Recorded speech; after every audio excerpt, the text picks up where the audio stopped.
Welcome, sports junkies. I'm Jay. I'm Brandon. And this is another week of Double Play.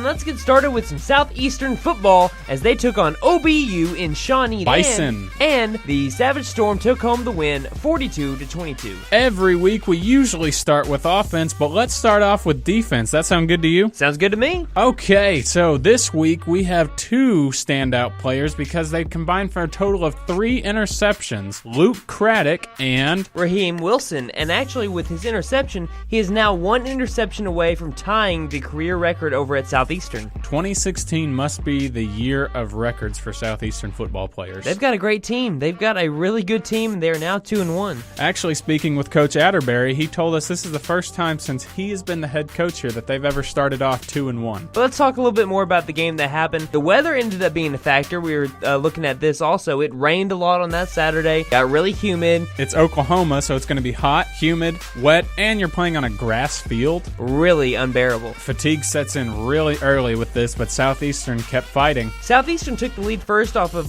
Devlin Wortham 2-yard run. OBU responded, and then SOSU responded once again. We're leading 14-7 going into the second quarter. K'Mon Farmer had a 74-yard TD pass from Cantwell that had them take the lead 21-7. Once again, OBU responded and made it 13-21 going into halftime. Once again, throughout the game, Southeastern just kept on capitalizing on turnovers, and it ended up being a blowout by the end of it. It was nuts because coming in the second half, Raheem Wilson picked off an interception in the end zone, but they target him down at the 1-yard line. Next play, a safety, so the score gets closer and it's 21-15. You're like, this is going to be a tight game. No, offense went nuts, and then we go and score another 21 points, making that 42, and OBU scores one more touchdown. Final score of 42-22. And all this week is homecoming. Homecoming 2016 this Saturday at 2 p.m. we are playing Southern Nazarene. So even though the game is at 2, all the fun will start hours beforehand as we have Tailgate Alley. And then an hour before the game actually starts, you can catch on-air personnel. Jay and I, we're going to be over at Action Alley. Make sure that you come by, say hi, talk to us a little bit, and go to your seats and enjoy the game. Action Alley is inside the stadium. You can't miss us. We're right in front of the stands. That's what I'm talking about.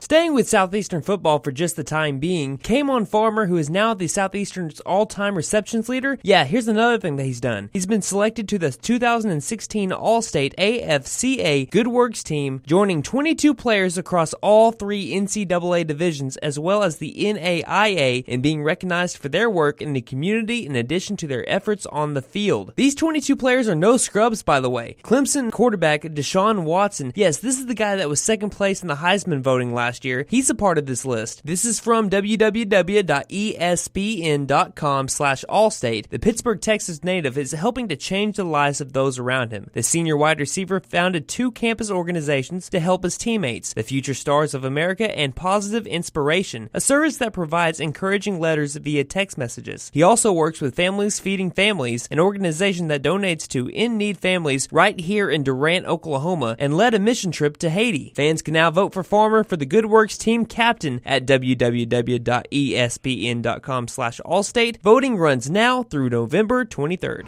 I guess you could say things are getting pretty serious. Switching gears now and going to golf, Southeastern opened the 2016-2017 golf season with a third-place finish at the UNK Invitational held at the Awari Dunes Golf Course in Axtell, Nebraska. Zach James, the sophomore from Whitesboro, Texas, led the team with a highly consistent outing, posting back-to-back rounds of 73 to finish tied for 10th with the total score of 146. According to a press release from GoSoutheastern.com, the men's golf team will hit the greens once again over at the Northeastern Invitational in Muskogee, Oklahoma. That's happening Monday, September 19th and Tuesday, September 20th. In other Southeastern athletics, the women's volleyball will be taking on Oklahoma Baptist at home here in Durant at Bloomer Sullivan Arena, 7 p.m. on Tuesday, September 20th. Then they play East Central in Ada, Oklahoma at 7 p.m. on Thursday, September 22nd. Then they turn right back around, come back home, and play Southern Nazarene at 7 p.m. Saturday, September 24th.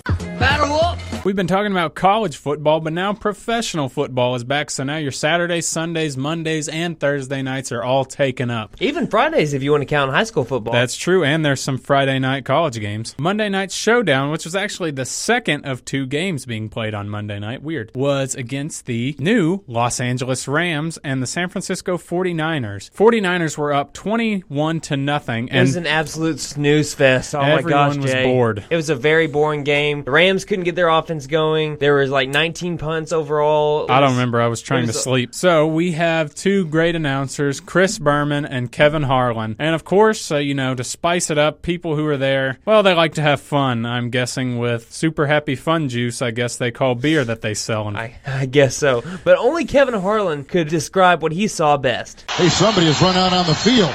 Some goofball in a hat and a red shirt. Now he takes off the shirt. He's running down the middle by the 50. He's at the 30. He's bare-chested and banging his chest. Now he runs the opposite way. He runs at the 50. He runs at the 40. The guy is drunk, but there he goes. The 20. They're chasing him. They're not going to get him. Waving his arms, bare-chested. Somebody stop that man. Here comes the blue coat, Oh, Kevin. they got him. Here comes They're coming the blue from the coats. left. Oh, and they tackle him at the 40-yard line. Be on the lookout for anything wacky, anything awesome, anything dunce-worthy. Feel good. We're going to cover all those stories, so stay tuned to Double Play. Double Play is produced by U92 FM in the Department of Art, Communication, and Theater at Southeastern Oklahoma State University. Be sure to go to our Facebook page and hit that like button like a linebacker's hitting the quarterback. U92 FM. There you can go find our brand new YouTube page. Just scroll through the feed and find our links and see previous Double Play episodes. Well, it looks like our time's up and we're being slap-shotted out of the studio. Catch us next week. I'm Jay. I'm Brandon. And this is Double Play.